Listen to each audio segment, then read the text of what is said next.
As founder of the American Birth Control League, which later became Planned Parenthood, Margaret Sanger was no doubt a controversial figure with disturbing views on eugenics, race, and population control. While some argue she even wanted to exterminate the black race, others are trying to erase that part of her past. The Mike Wallace Interview. In the eyes of some, Margaret Sanger has been a heroine. In the eyes of others, she's been a destructive force. In her own words, Sanger pushed for a society that limited births to those she deemed fit to have children.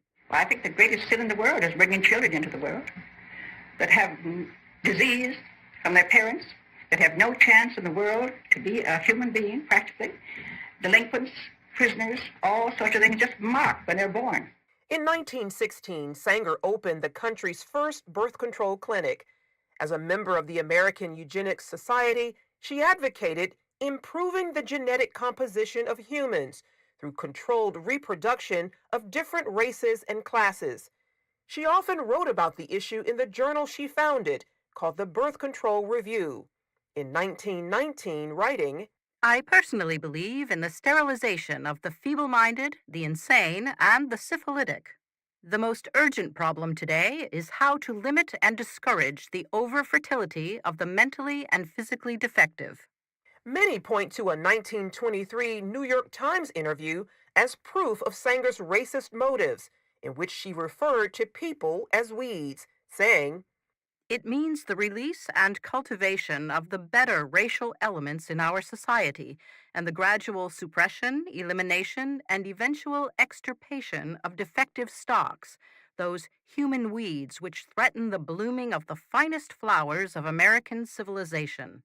Hayden Ludwig, an investigative researcher, has extensively studied Sanger's life and writings. She talked about the need for race betterment through controlling these weeds, basically undesirable people. In 1939, after opening another clinic in Harlem, the birth control activist launched the Negro Project, an initiative supported by black leaders, such as civil rights activist W.E.B. Du Bois. Critics claim the program used the pretense of better health and family planning for poor blacks in the South as an attempt to limit the black race. Ludwig says some on the left grapple with Sanger's past and how to interpret her legacy. They know when she writes about human weeds, they know that it's repulsive. They know it's disgusting. The left will never abandon Margaret Sanger because if they do, she's the foundation of so many of their views. Sanger once shared her vision for a preferred race at a women's branch of the Ku Klux Klan, writing in her autobiography, Always, to me, any aroused group was a good group. Despite those views, liberals praise Sanger's work while ignoring her history. I admire Margaret Sanger enormously. Her courage, her tenacity, her vision. I am really in awe of her. Ryan Baumberger, founder of the Radiance Foundation, says abortion proponents are working to clean up Sanger's past and what she stood for. They have to reinvent her every time they talk about her in order to justify their celebration of her. Former Planned Parenthood Director Abby Johnson says those inside the abortion industry are trained to overlook Sanger's racist views. They give you an answer like, well, I mean, yes, Margaret Sanger was a racist, but everybody was a racist back then. You accept it because she is your hero. And she has to be your hero. You cannot question Planned Parenthood. In 1997, Stephen Mosher of the Population Research Institute wrote about the push to repackage Margaret Sanger in the Wall Street Journal. The reason I call it the repackaging of Margaret Sanger is because after the Nazi regime destroyed the legitimacy of eugenics forever, they then went back and said, oh, she was just an early feminist. She was just an early supporter of family planning. No, she wasn't. No, she was a supporter of giving IQ tests to people. She was in favor of using those IQ tests to determine who should be sterilized and who should have children. In a response titled The Demonization of Margaret Sanger, Alexander Sanger, her grandson and president of Planned Parenthood at the time, called Mosher's editorial unfair. In the same piece, Esther Katz, director of NYU's Margaret Sanger Papers Project, claimed evidence revealing Sanger did not rationalize her support for birth control on racist grounds, that she never advocated genocidal policies aimed at racial, ethnic, or religious groups, and that she, in fact, believed access to birth control would benefit, not eliminate minority populations. Dr. Katz turned down our request for an interview, although in this article, the editor as public authority interpreting Margaret Sanger, she wrote, by our current highly sensitized standards, some of her attitudes and statements can be construed as racist, elitist, ethnocentric, and not politically correct. In 1942, Margaret Sanger's American Birth Control League became Planned Parenthood, which has moved to fulfill its founders' goals, helped greatly by the Supreme Court decision in Roe v. Wade. Under the veil of secrecy and deception, 60 plus million babies have not been born because they were aborted legally since '73.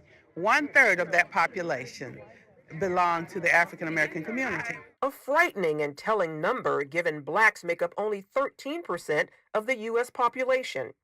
Dan Gaynor of the Media Research Center says that Sanger's true mission remains alive and well throughout today's abortion industry. Look at the maps. See where the abortion facilities are. They are near places where people are marginalized, people are poor, people are minority, and that's their target market. Generation after generation, we have built a better world for our daughters. Because of allies in the media and academia, Gaynor also points out how speech from conservatives and others about Sanger's past, Planned Parenthood practices, and abortion is often classified as hate speech. There is nothing as close to a sacrament in the media as abortion. It is a holy writ that abortion is protected. And anybody who comes out against it, any organization, any business, anybody, the media swarm. So does social media. Facebook's new oversight board, and this is really concerning, has 4 co-chairs. And they're going to be the appeals board for content. Well, one of the 4 oversight board is on the board of an pro-abortion group. There's no pro-lifers. They're not there. The problem also exists on many college campuses. I remember at Harvard, they laughed when I was talking about the history of eugenics. And they said, that doesn't matter. Planned Parenthood is not like it was during Margaret Sanger's days. Those who oppose her views say not true and are committed to exposing her past for future generations. Charlene Aaron, CBN News. Well, keep in mind this is a serious matter. You're trying to revise history to suit a political agenda and suit a political argument.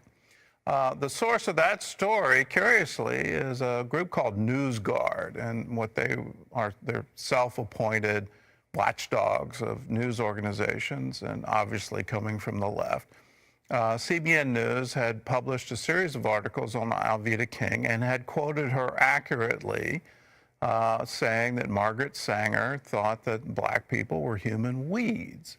Well, he came at us for that and saying you can't quote her accurately. You always have to put a disclaimer that there's no evidence that Margaret Sanger ever used the term human weeds. And he, in turn, quoted Esther Katz, who said that she had reviewed all of Margaret Sanger's papers and couldn't find any evidence that she ever used the term human weeds. Well, she knows full well about that New York Times article, and what she was saying is, well, within her papers, it's not there. But within the public record, it is there. And so there's a conscious effort to rewrite history and declare her as some kind of hero that we should all look up to and ignore the root of Planned Parenthood, which is quite clearly eugenics. Now, you go back to the title of that New York Times article, and it says, Creating a Race of Thoroughbreds. So it's selective breeding. That's what this is all about. And within that selective breeding, you have to breed out what you think is undesirable.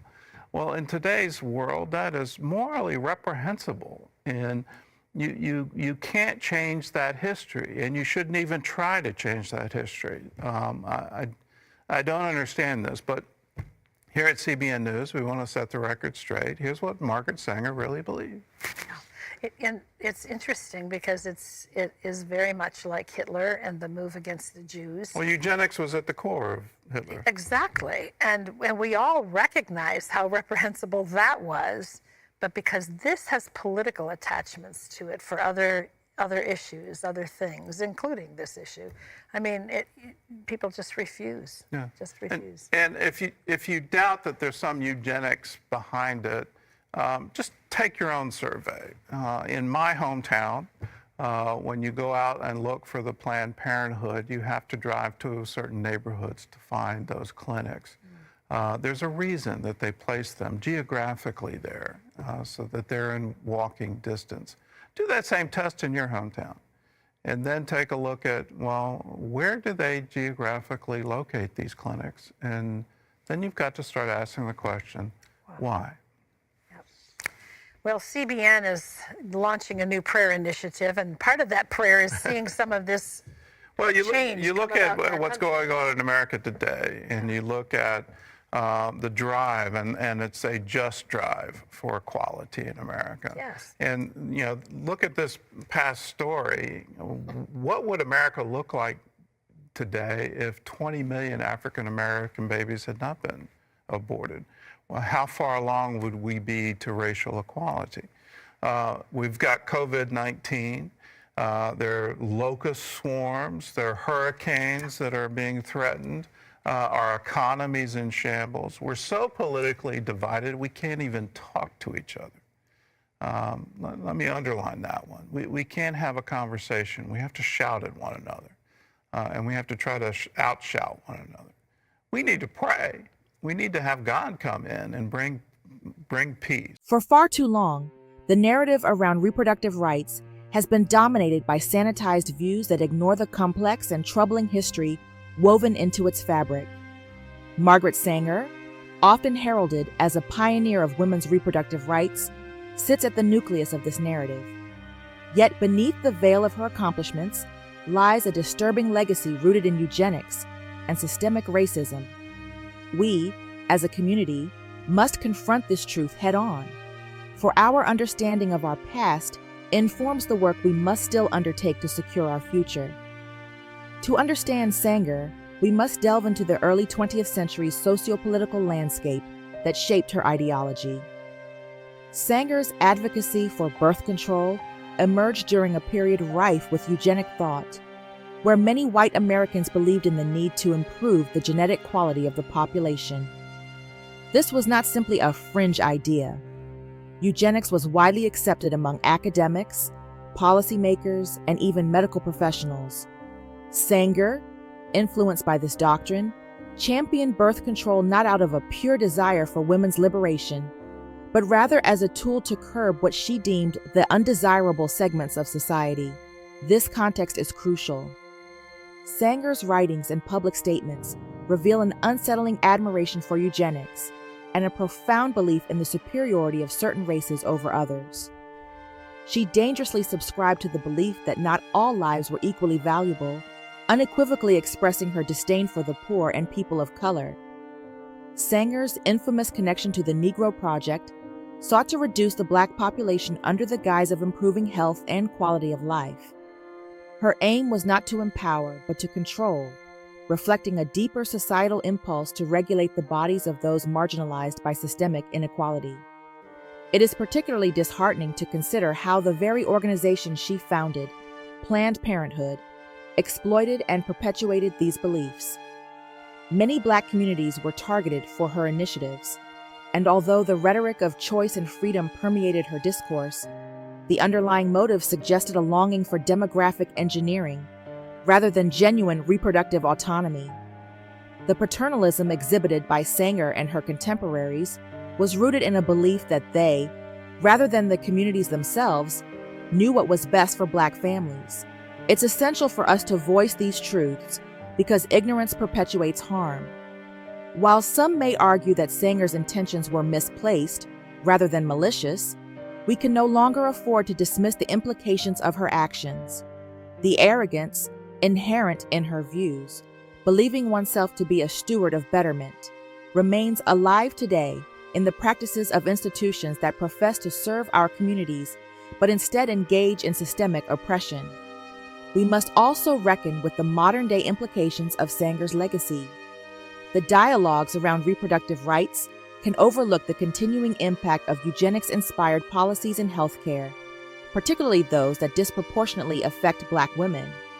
The statistics around maternal mortality rates for Black women reveal a chilling truth. Systemic racism continues to infiltrate the very structures that are meant to safeguard our health and well-being. Many Black women report feeling disrespected, neglected, and dehumanized within medical settings, experiences that echo the historical devaluation upheld by Sanger's narrative. It is time that we confront the contradictions that arise when we view reproductive rights solely through the lens of empowerment, while neglecting the historical exploitation that often accompanied such movements. We deserve a narrative that honors our humanity, not one that falls prey to the same discriminatory ideologies that sought to undermine it. Our struggle for reproductive justice cannot be separated from the fight against racism. The history of reproductive rights is inseparable from our fight against eugenics, and we must demand accountability. As we reflect on Sanger's legacy, we must advocate for a vision of reproductive justice that centers on equity and ensures that all women, and particularly women of color, have the autonomy to make decisions about their own bodies free from coercion, control, or prejudice. This includes fighting against any remnants of eugenics that still surface within healthcare policies or practices that aim to dictate the value of life based on race or socioeconomic status. Reproductive rights are fundamentally about self-determination. As a community, we need to remember that we are not merely subjects of history. We are the authors of our journeys.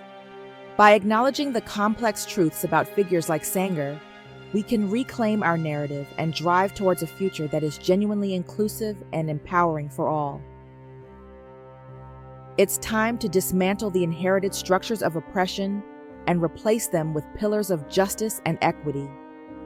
We owe it to ourselves, our ancestors, and future generations to illuminate the full truth, no matter how uncomfortable, and to shape a society where everyone can thrive. The fight for our rights, our dignity, and our future must be rooted in an honest understanding of our past. Let us move forward together, unwavering in our commitment to dismantle the forces of hatred and systemic oppression, and to build a world where all lives are valued and respected.